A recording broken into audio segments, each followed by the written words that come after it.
Assalamualaikum warahmatullahi wabarakatuh. Jumpa lagi dengan saya untuk melanjutkan pembelajaran tematik kelas 5. Baiklah, sebelum dimulai jangan lupa untuk berdoa terlebih dahulu. Mari kita mulai pembelajaran kali ini. Pembelajaran daring online kelas 5. Tema 4, sehat itu penting. Subtema 2, gangguan kesehatan pada organ peredaran darah.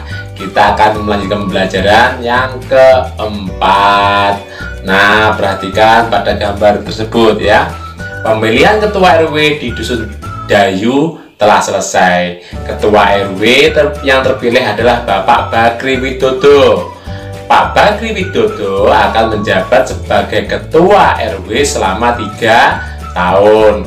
Beliau boleh mencalonkan kembali sebagai ketua RW setelah selesai masa jabatan. Tahukah kamu mengenai tata cara pemilihan ketua RW? Mari kita simak penjelasan berikut ini.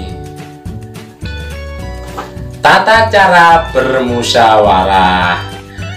Tata cara pemilihan ketua RW diatur dalam peraturan daerah. Peraturan tersebut dapat berbeda dengan daerah satu dengan yang lainnya yang ada di Indonesia ini. Nah, berikut penjelasan mengenai tata cara pemilihan ketua RW. Yang pertama, pembentukan panitia pemilihan ketua RW. Kepengurusan panitia ini harus disetujui oleh kepala desa setempat. Nah, tugas panitia apa aja? Yang pertama, menyeleksi calon ketua RW. Yang kedua, menetapkan calon ketua RW. Dan yang ketiga, menentukan daftar pemilih. Dan yang keempat, menyusun tata tertib pemilihan ketua RW. Adapun yang terakhir yaitu menyelenggarakan pemilihan ketua RW. Dan apa itu? Tata cara kedua yaitu pendaftaran calon ketua RW kepada panitia dan penetapan calon ketua RW. Calon ketua RW harus mendaftarkan diri kepada panitia. Setelah pendaftaran selesai, panitia akan menyeleksi. Nah, dan menetapkan calon ketua RW yang akan maju dalam pemilihan. Yang ketiga, penyelenggaraan pemilihan ketua RW. Pemilihan ketua RW diselenggarakan oleh panitia. Pemilihan tersebut harus berdasarkan luber dan jurdil. Luber itu singkatan dari langsung, umum, bebas, rahasia. Jurdil yaitu jujur dan adil.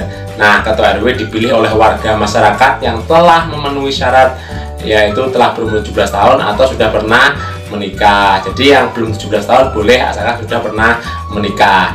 Yang keempat adalah pelantikan ketua RW baru atau ketua RW yang terpilih. Setelah pemilihan selesai dan berhasil, maka ketua RW akan dilantik oleh kepala desa setempat. Tahu tak kepanjangan RW? Rukun warga. Nah, di bawahnya namanya RT. Pada masyarakat Indonesia, pengambilan keputusan bersama dilakukan melalui musyawarah. Musyawarah tersebut bertujuan untuk mencapai mufakat atau kesepakatan bersama ya. Apabila ada mufakat, maka akan dilakukan voting atau pemungutan suara dengan suara terbanyak gitu ya. Pengambilan keputusan bersama dilakukan untuk memecahkan masalah dalam masyarakat, misalnya pemilihan ketua RT RW ya, seperti di lingkungan Dayu tadi. Yang kedua, menentukan jadwal seskampling keamanan lingkungan ya. Yang ketiga, menentukan jadwal gotong royong. Dalam pengambilan keputusan bersama tersebut diharapkan adanya peran serta di seluruh anggota masyarakat. Peran tersebut dapat berupa kegiatan-kegiatan apa saja. Yang pertama, mengikuti pemilihan ketua RT dan RW. Dan yang kedua, mengamati jalannya pemilihan ketua RT atau RW. Dan yang ketiga, melaporkan pelanggaran apabila terjadi suatu pelanggaran. Peran serta masyarakat tersebut merupakan bentuk tanggung jawab sebagai warga.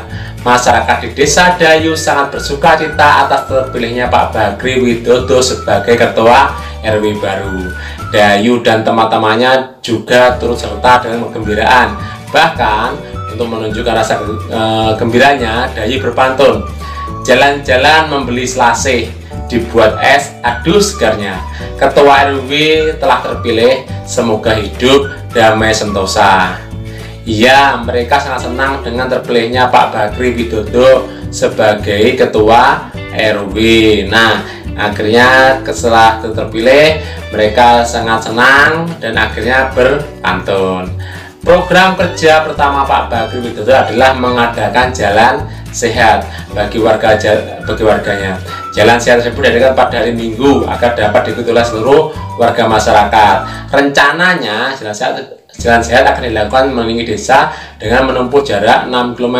Ya, cukup jauh juga ya, 6 km. Podo karo konggone ini pojok nyanggone wates ordo ngalor nek kok jajar. Nah, itu ya pada gambar tersebut. Nah, itu ya.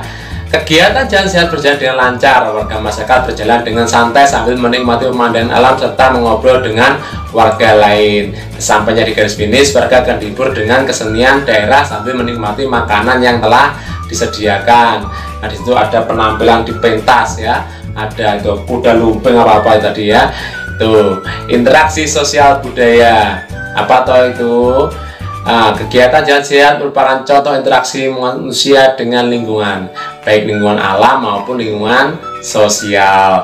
Interaksi manusia dengan lingkungan memengaruhi pembangunan sosial budaya. Selain itu, upaya pembangunan di bidang sosial budaya dapat dilakukan melalui pendidikan, baik pendidikan formal maupun informal.